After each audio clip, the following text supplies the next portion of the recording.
Why did you bolt everything down? Why are you so worried about thieves? Are we in that bad of a neighborhood? You're just spraying things to see. Oh,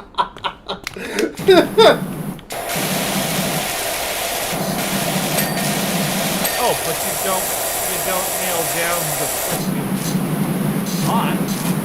I Yeah. see. Okay, you kind of can. Nope, you can't. Okay, I need to be able to hear when the game's spraying is actually too loud. Spraying is quite loud.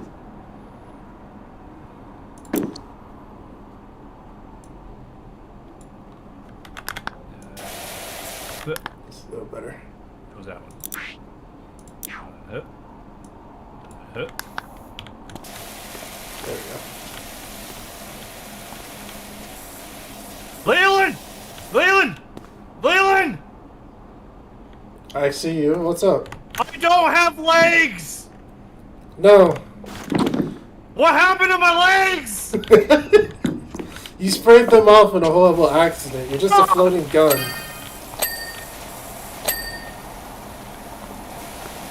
I'm just gonna have the backwards to VeggieTales. That's one of the few VeggieTale jokes that I know and I care to have any memory of. Fair. It was, they were doing Dr. Jekyll and Mr. Hyde. Is that the right way around? Jekyll and Hyde. And, they kept having things where it'd be like the scene of, Dr. Guy would be walking somewhere, and it was a scene transition. So they do a thing that, you know, is a camera shot that's not that weird to see. Where you zoom in on the legs and then you pan up to the person and they do whatever.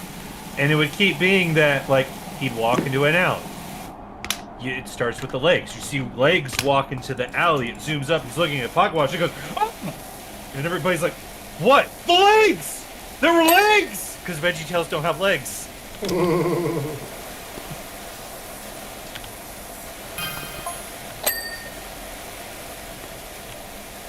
But they have a tomato.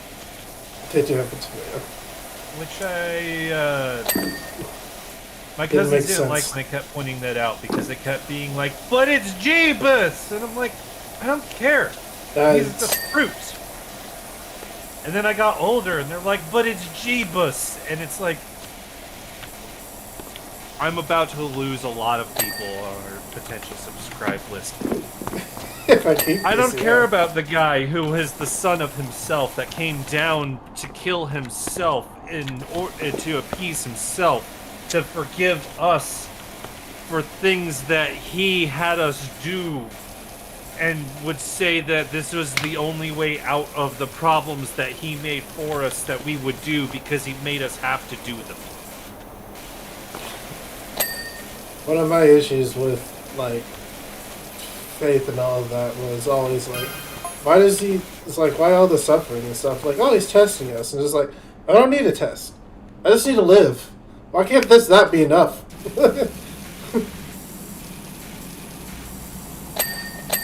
It's all about control. I have to be honest, as somebody with a work van, which is basically what this is almost modeled after. Yeah. I mean, the front end is accurate. I would punch a guy in the throat if he pulled out a bunch of power washing tools and started doing this to my van. Oh, really? So, unlike this game, in the real world, this would be stripping paint. Oh, the red one? Yeah. Even the yellow one's iffy. and that's absolutely coming off.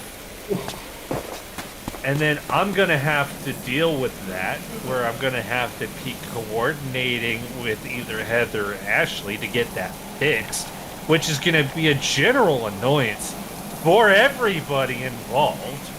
And is then meaning that I'm going to have some point where my truck's going to have to be off the road for a couple of days. Like it currently is, because it's getting lettered. And I have to get the piece of shit drug running van that we have, we're pretty sure that van was a drug runner on either the previous owner or the owner before them. Because that's its funny. windows are heavily tinted, it's got cages over all of the back windows, and it's got a Viper keychain, which apparently the only time anybody that I know has ever seen those used is basically on a drug smuggling vehicle. And that thing is a piece of fucking garbage that when you're on the highway, it can go in any direction except for a straight line forward. So yes, if somebody pulled out a power washer and started power washing my work van, I would throat punch him and say, wash it the right way, you dumbass.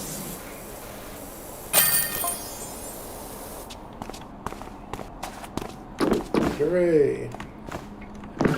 Do I actually start crawling when I'm here? You can go prone in this game. Yeah. Do I actually do I actually crawl? Yes, you're crawling. On my butt, or am I just low? You're like very low. Your knees are next to your head when you crouch. See? Well, you're a normal crouch. You look like a normal crouch. This is prone. That's what that looks like. I'm sorry, but that suit would not allow that freedom of movement. No, it would not. Alright.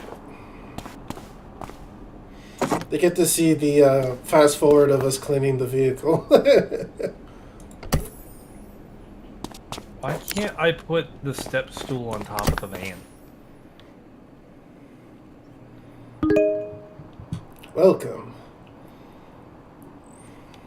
Welcome to level 2. I'm going to destroy this children's toy now.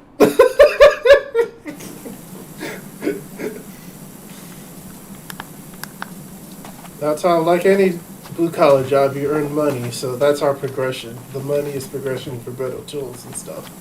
Leland, I can... Hang on a second. Leland, I can do this till the cows come fucking home and nothing bad will happen. There's no consequences to my actions. I'd say consequences.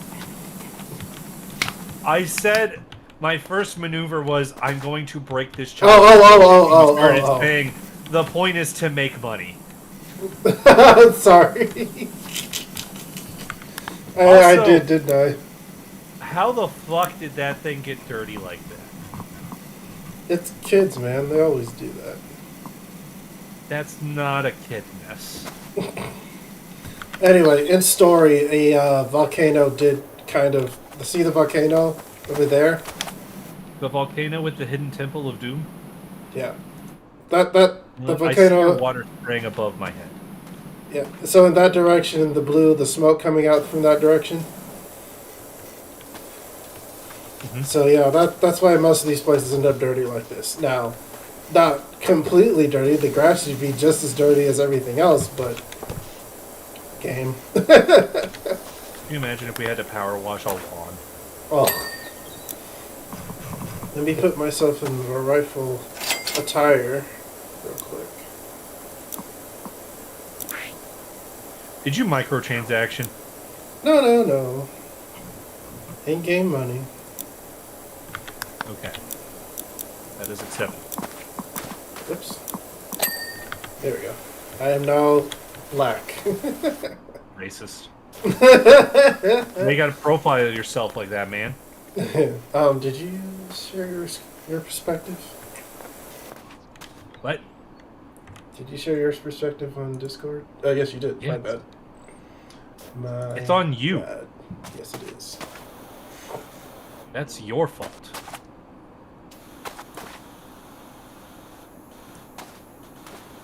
Han Solo, I know you have your head shoved in that window, but just remember there's no outside for fucking cats.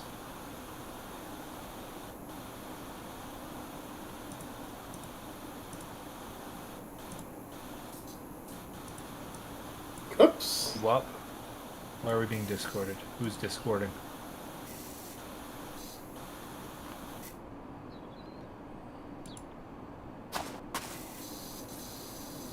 Who's doing the Discord, Zealands?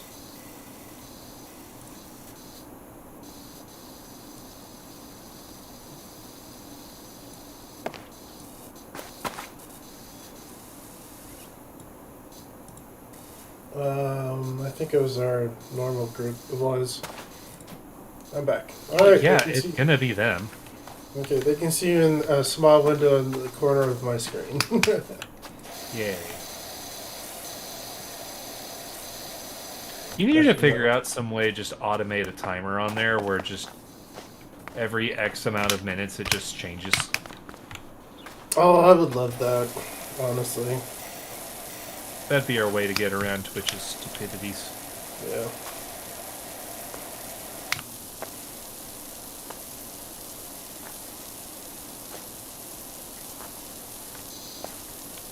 How was your week, Tom? Okay. In pain again, but Oh, really? Oh, yeah. How is orthos? Are you in physical therapy again, or? I haven't even heard back from Ortho Indy yet, so I don't even know where that's at. Oh, that's interesting. And it feels like we're back to square one with that. That's not good. Yeah, because insurance got involved in it again, and I now have gotten the letter from insurance when I did the partial impairment rating. They told me that because I'm doing the second opinion, I could just disagree with the claim I have. It has no instructions or fields for doing a disagree. That's fun. Oh, great. And I just looked at it, and it's like, it has been determined that you have a 3% loss in usability. You are 3% disabled. And I'm like, What metric is that? no, I'm not. And also, when I looked at it, and it's like, we're going to pay out to you about like $4,300 for your, you missed out on work, so we're going to recomp you. And I'm like, here's an idea. Take that money. I would like to say shove it up your ass. I know. Instead, take that money and spend it to get my arm fixed at my second opinion.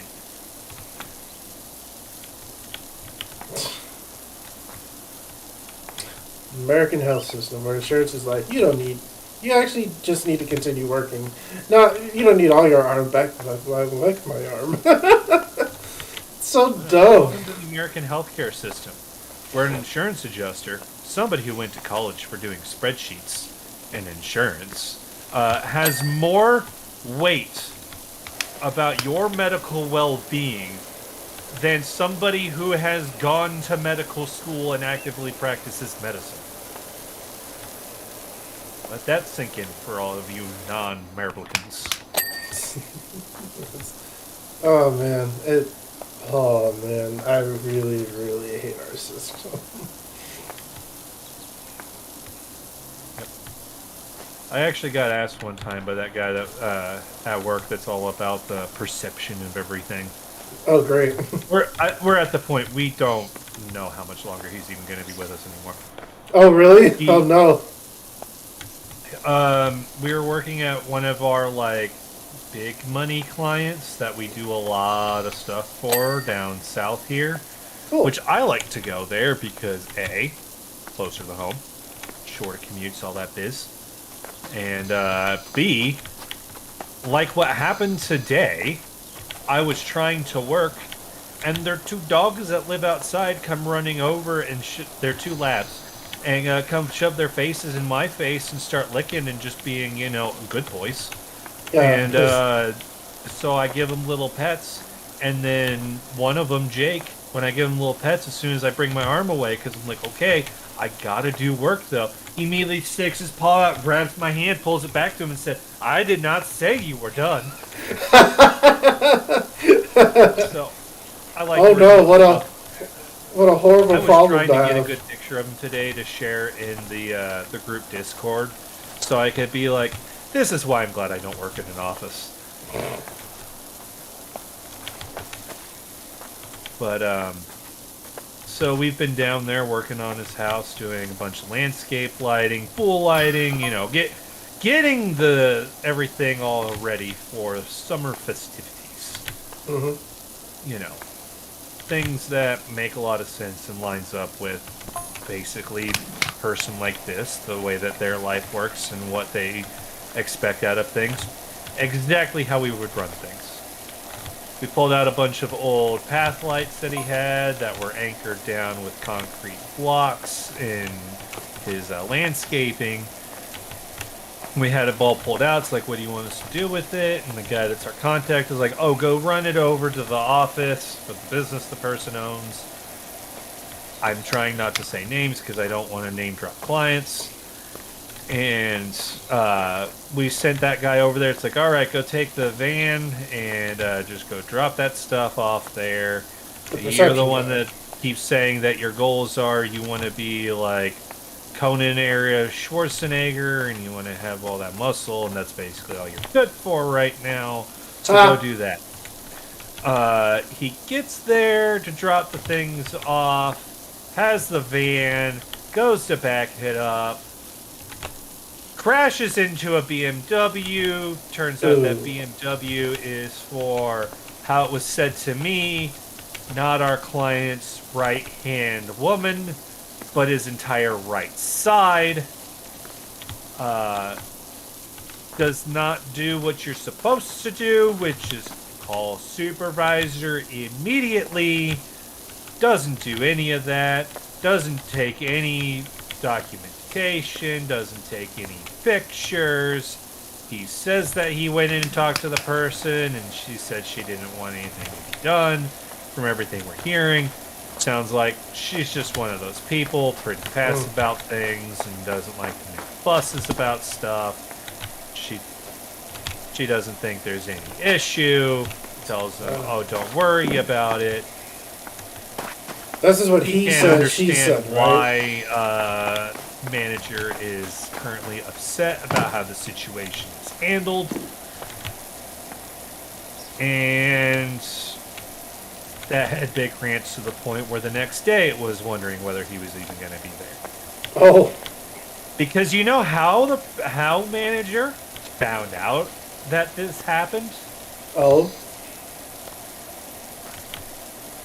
I'm guessing he didn't tell him. Pulls up to the house. Well, actually, we call. Be like, hey, you swinging by the house still, right? And he's like, yeah. One of your guys hit a BMW over at the office, and is like, what? And this is before we got the news from our client that the woman did not want this to be any kind of fuss whatsoever. And it's literally just he found out that, oh yeah, one of the IT guys just hit a car in the parking lot. And, it didn't say anything. Nothing's been done about that. Yeah, my anchor of that situation would be, why didn't you say anything? Yep.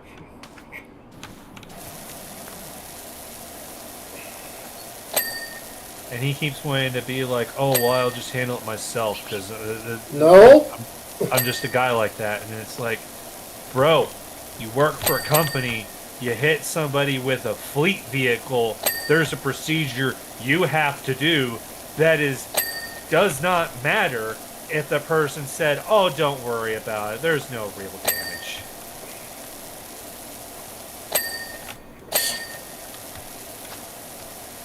I don't understand. Well, I do, because I was this way up there for too, but it's hard. I understand it being hard to ask for help, because it does take a little while to admit it, but outright stupidity? That I hate. But to be fair, my company takes every possible occasion to always say, if you need help, fly the flag. That is what is expected of you. Right.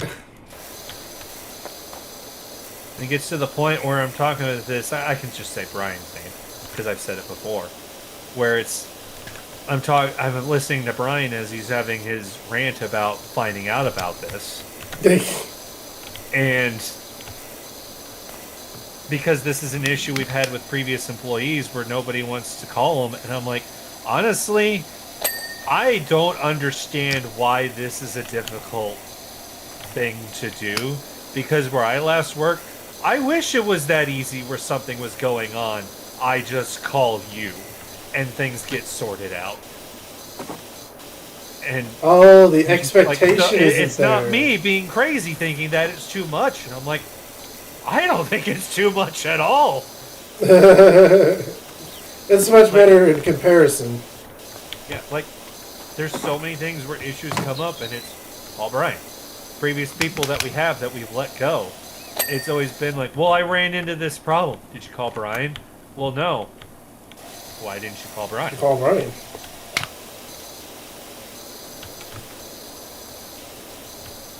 It's just like, why is this difficult? Why didn't you call Brian?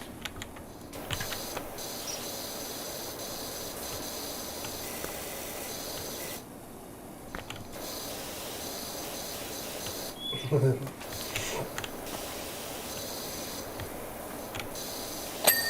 we go. Stupid I doghouse. hear the done. ding. Yeah. Doghouse is done. Almost done with the stepping stones. Stepping platform.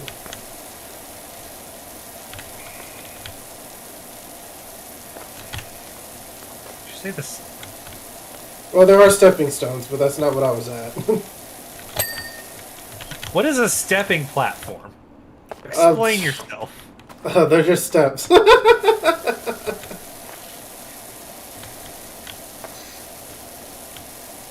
See? 20% blue collar.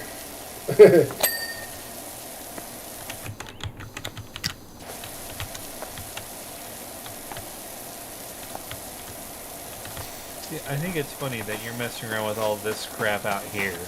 And it's like in this, the job is to spray it, and my job would be like, all right, I gotta put a speaker here, I gotta put a speaker here, I gotta put a speaker here, and probably put some little lights to light up over here. And I'll figure out how to get that all over, because I'm sure that we're gonna have to probably put a speaker over here. I like how you're playing it out in a different game. And in here, and then we're gonna have to get it inside the house so we can get to their audio system so we can have control.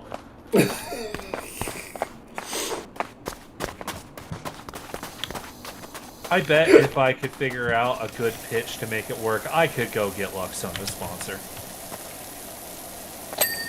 Hey, Luxon, want to sponsor a simulator game of your product? Wait, what? Honestly, with the kind of people that are Luxon, they'll probably be like, explain. Right. You just say what it is and be like, we shall advertise our products through this, and then we will get money through advertising. Engage. They sound like merchant aliens. Well, I just absolutely failed on trying to put out... Luxon's Austrian. Oh, okay. Now, if we're doing that, then I'll be like, alright, I will definitely have to do the tie-in, though, and do exactly what you guys have set up. The office that their main HQ is in, they have the entire city automated through Luxon. Ooh. That's impressive. Yeah, it's kind of funny. Over here in the States, a lot of people haven't ever even heard of Luxon, but apparently over in Europe, it's like a household name.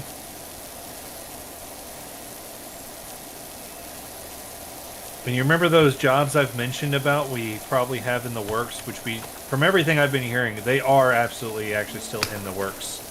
And we will still be getting them. It's just it's island time, so everything goes slow.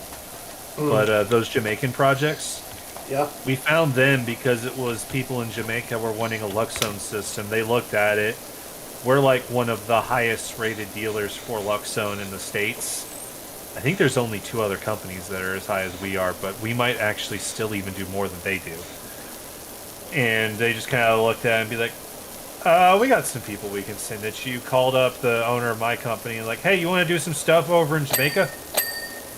And literally they just gave us that work. That's nice.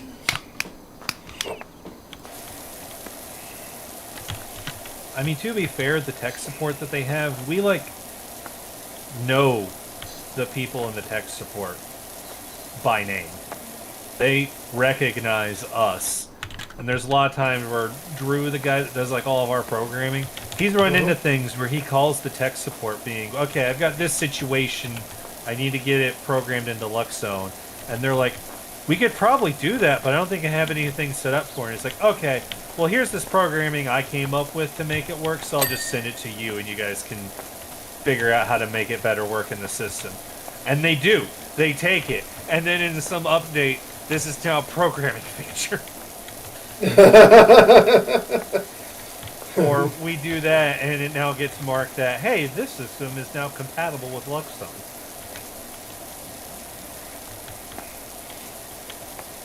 Honestly, from the way that sounds, that's probably how a lot of programmers want things to work.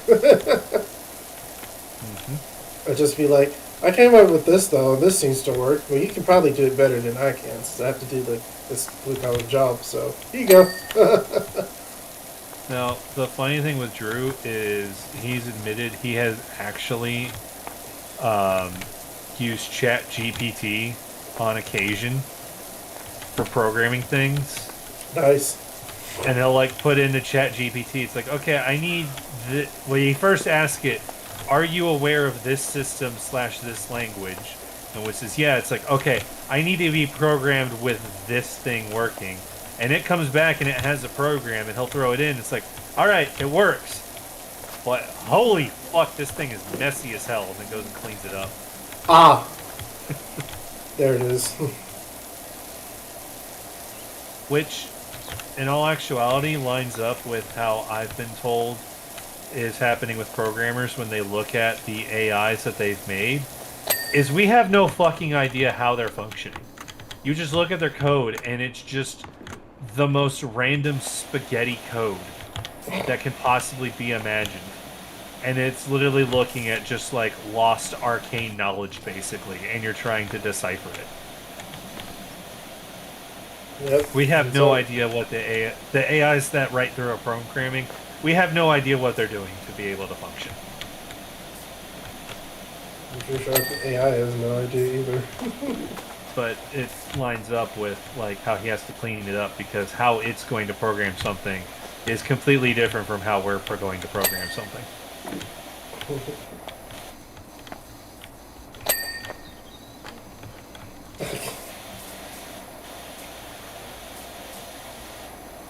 That's the type of skill in programming I wish I could have, because I could just look in code and go, that's code, but never have the opinion of, this is messy.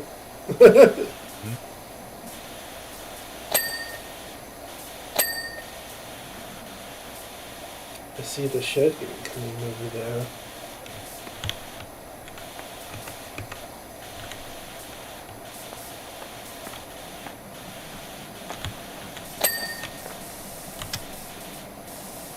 I really need to power wash off the rust with water.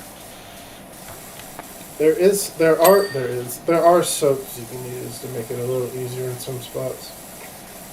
Well, I'm more just trying to work through the idea of I'm going to power wash off rust with water.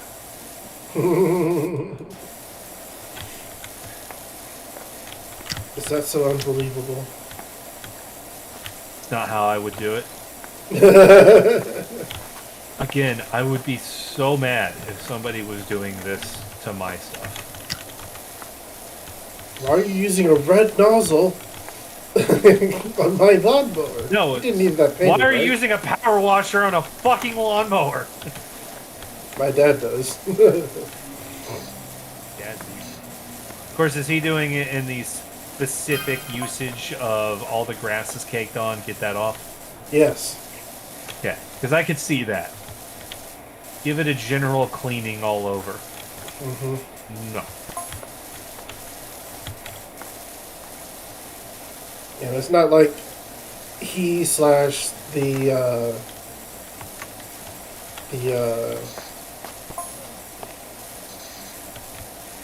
power washer he's using are industrial sized ones that have a lot of power. He has an electric one that still does the job. Speaking of electric, which just went through a massive tangent in my head, did you hear the big science news that happened? Oh no, what's up? Another big win for Musk. Starship really? failed like a Kerbal Space Program thing and exploded. Ooh. The top comments of watching Starship's testing, as far as I'm aware, there are no people on there. Even though it's Musk, even though it's SpaceX, I would still hate to see people get blown up in a Musk-related boondoggle. Oh yeah. Pretty sure it was I'm like 99% sure it was an unmanned test. Just to be clear. And yeah, it starts spinning, and all the comments in there are talking about like, "Yep, all the Kerbal players recognize that," and then it explodes. This is And I what. just saw him be like, "Yeah, suck it, Musk." So this was his attempt at a starship? What? Starship. It's the heavy lift rocket right now, the one that was supposed to Oh. have colonists on Mars Oh, 4 years okay. ago. Got it. Okay. And he has told to SpaceX that for SpaceX to be profitable, he needs to have one of those launching twice a week. And that is how he is supposed to feed Starlink, which I didn't know that much about Starlink, and when I learned about how he said Starlink was going to function, I was then immediately like, how is this at all sustainable? Starlink needs a network of 5,000 satellites that only have a lifespan of 5 years. Wait, why did he greenlit a project that's that costly? Because it's Musk and he's a vaporware merchant, not a smart person. I guess so. Oh my god. No, I guess so. He is a vaporware merchant and not a smart person. I know he wasn't a Is he smart claim to person. fame that everybody tried to recover because we can't say that he had a claim to fame of Tesla, of the PayPal thing. He got money off of PayPal because he was related to the development of PayPal, and PayPal got rid of him because he was an active hindrance for the company and didn't produce anything. But because business, he got lots of money out of it by being fired. Oh. Great. Musk is not a smart person. I dislike the cult of Musk. All of you Musk cultists, go ahead and do whatever the fuck you're gonna do. I don't give a fucking shit. The only contribution you've done is as of a month ago, because of a Musk cultist, I actually learned what incel actually meant. I knew the usage of incel when people were trying to use it on people, but I didn't ever actually know what it meant until one of them said it long form. Hold on, Tom. We have somebody in chat. We have somebody in chat. There's somebody in chat? Are they a Musk cultist? No, there's not. It's an old friend. It's Vamp and Manny from when we were on Twitch, which we're going back to eventually in 2 weeks. But they're like, hey, we haven't had anybody on so long that I've forgotten the few people that actually watched anything. I know. I haven't forgotten, but I'm glad they said who they were. Well, I'm glad to see that we had somebody return. That's fucking awesome. I hope you are doing well. Yeah, the messages are how we're doing, playing one of my favorite time killer games. He knows about the explosion. Just like, damn, glad no one was on there. Yeah, same thing you were saying. I mean, it's a Musk boondoggle. I wouldn't trust anyone being on that thing. Oh, God, no. Oh, I mean, really, when you stop and think about it with the whole SpaceX thing, because a lot of people are like, it's being revolutionary. And this breakdown all started with that Thunderfoot guy I told you about. Yep. And kind of getting that breakdown and pointing me in the direction of where to look at things. And you realize that SpaceX, all the credit everybody's getting, it's like, yeah, SpaceX, we're going to revolutionize space travel by literally reinventing everything NASA figured out 60 years ago. Like the whole big appeal of Dragon, reusable rocket, and all that. I don't know why my brain never connected the dots until Thunderfoot connected those dots. And then I was immediately like, bro, what the fuck? Why didn't my brain figure this out? We've had reusable rockets. And I knew about one that the Air Force had that blew up. like it got reused. I think like 4 times, got traded to somebody, and then blew up as soon as it got traded to them. I think it went from the Air Force to NASA, and NASA's first test flight it exploded. But no, figuring out NASA has had a reusable rocket system. They had a reusable system that they were using to go to space. And you know what it is. A lot of people know what it is. The Space Shuttle program. And you know what the grand conclusion of the Space Shuttle program was? The reusable rocket system to reusably get payloads into orbit? This thing is too fucking expensive to be viable. And you know what's happening with SpaceX and Dragon with its reusable equipment? NASA's coming out saying it's more expensive to use them than if we launch themselves. It's not economically viable. Whoa, we're reinventing things that don't work.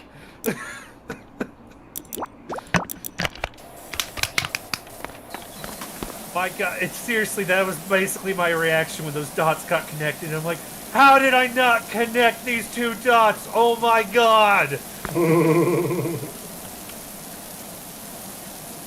It's not like we all think about these things all the time. Manny like that. They're laughing at you. Well, I'm with you.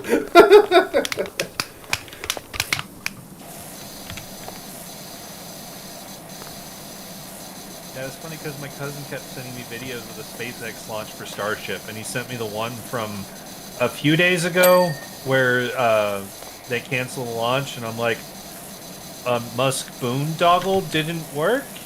What else is new? Oh yeah, scrubbing's common. And I'm like, Jacob, you're missing the point that I'm telling you here. It's like you know Mike and I are not favorable of the Musk.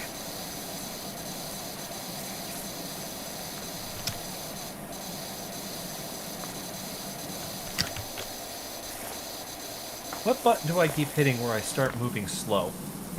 you're crouching, so you move slower in general. Well, I know I'm crouching right now, but there's been Okay. times where I'm just walking and then just suddenly I just like am not moving. And I'm like, what button am I hitting that's doing that so I can, hit it with control instead of I don't know that I'm doing it.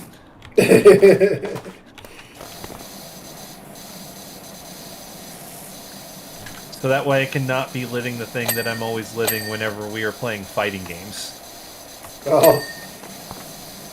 Well, it's like a fighting game like your Dragon Ball FighterZ game. Like, Yeah. I know I have a very early hit maximum skill cap that I have in a fighting game like that.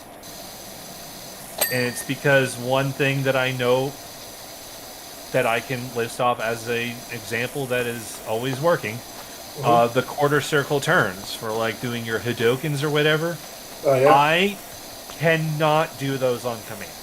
Oh. I cannot sit there and get my fingers to just on command do those kinds of things. I understand that.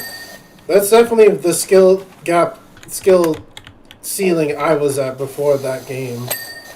Yeah, like I don't know what it is. I know people say practice. I've tried. I cannot make it happen on command. There's some things that are just... It's the reason why if we're going to play a fighting game, I have zero problems playing Smash, because it's cardinal direction input on the sticks and buttons. I can do those fighters. When it's the ones of the non-cardinal directions and everything in between, I just know I cannot reliably do those on command. I don't know what it is. And there was Soul Calibur 4. Mike and I played that one a lot, and that was the non-Smash fighting game that I felt I could actually do. And it's because a lot of the combos were doing a lot of simultaneous button presses, which I also sometimes struggle to get those on command. But because it didn't use the bumpers or triggers for anything, you could just map those to there, which I did, which made it way easier to play. But every character had a certain amount of combos I did not even bother attempting because I know I couldn't do them. Oh. And especially those ones where it's like, because Soul Calibur had these a lot. Everybody had at least one of these, where it was like right down, then the diagonal between those two. And I just look at those and then be like, I will play that move where it shows me the clip of what they will do, but I know I will never do that move. Oh, yeah.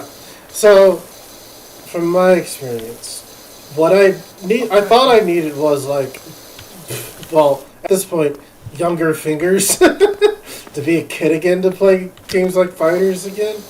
But I was like, nope, no, what? I like this game enough that I'm gonna sit down and like play it for unreasonable amounts of time just to get the muscle memory in. And it worked. For my case, it worked for me because I got the muscle memory in. I could do all the standard stuff. I could do combo strings. I could figure out, like, improvise and create my own stuff. But I found out the ceiling I actually hit now is timing, which is far more advanced. Timing and fighters and stuff like that is ridiculously hard for me. See, that's the thing that sucked for me is I never say I was amazing at things in fighting games by any stretch, but timing of doing things was usually something I could figure out. So that's what made it suck that there were things that people look at and like, these are just super basic things for fighting games that I can't do, but I can do something that is like you.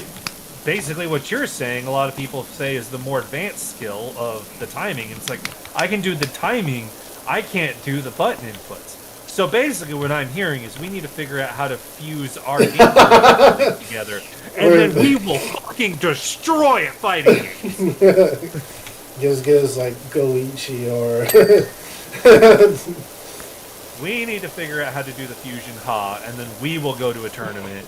Our hands will be complete rush for fighting games. Because, I would do that. I would fusion ha with you to just crush at fighting games for no other reason than just that. Oh, that's funny. How cool I get to be white for 30 minutes. Leland.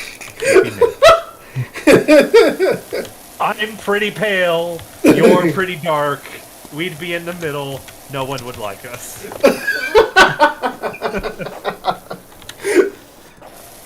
Oh, that's funny.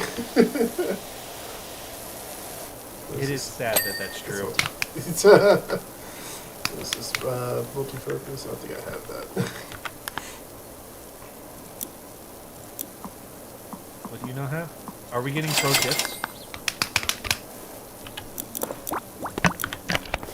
Soap. I'm using soap in this stupid pond.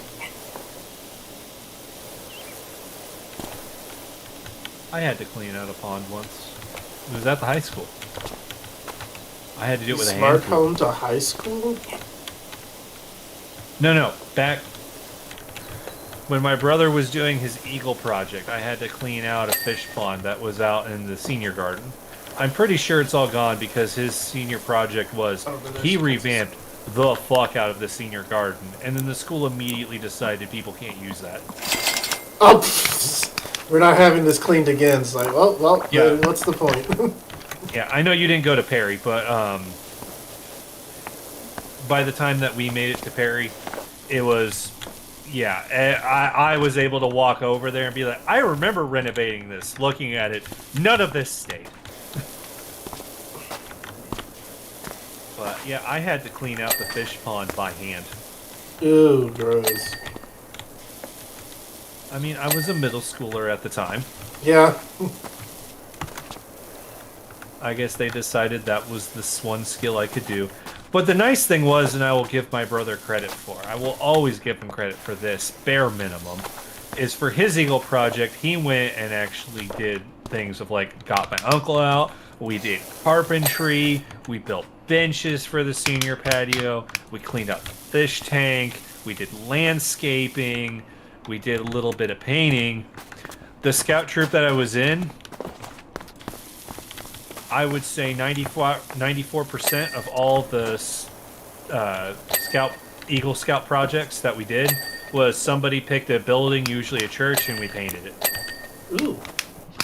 Like, it was just painting. That's all it was. Everybody was always just, I'm just gonna paint a thing. I'm just gonna paint a thing. I'm just gonna paint a thing. I'm just gonna paint a thing. And like Mike left the troop and I was still in scouts for a while and I just went up to him and just like, Mike, seriously, thank you so much for doing something actually different with your Eagle project. Thank you so much.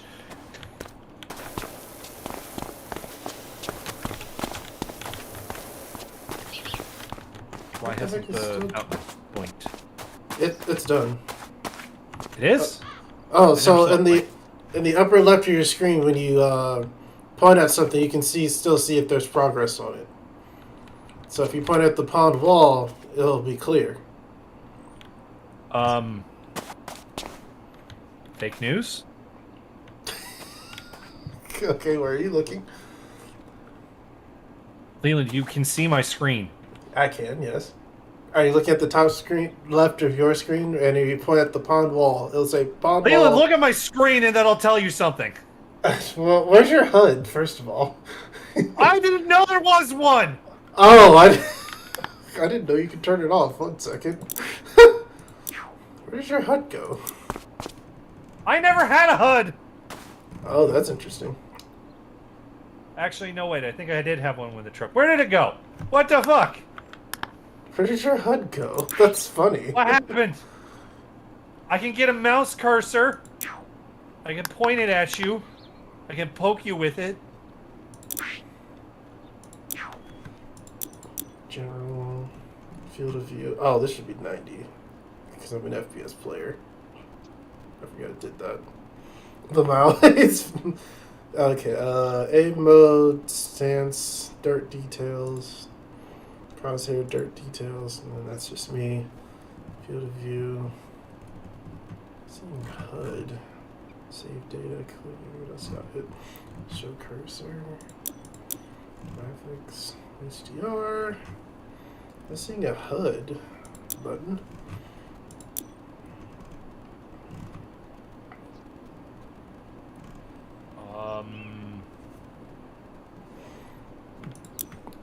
Where did your HUD go? How did you do that? I don't know! This is exactly why we play games together. Because something wrong will go wrong. It's just like, how did you break that? I don't know. You just being here did this. Yeah, let me make sure it's not a thing I'm supposed to buy. No, it's not. I promise. No, there are no microtransactions in this game. Hey, I already have said good it didn't have microtransactions, but it still has an in-game store, of which is the advancement mechanic. That could be an item. Yeah.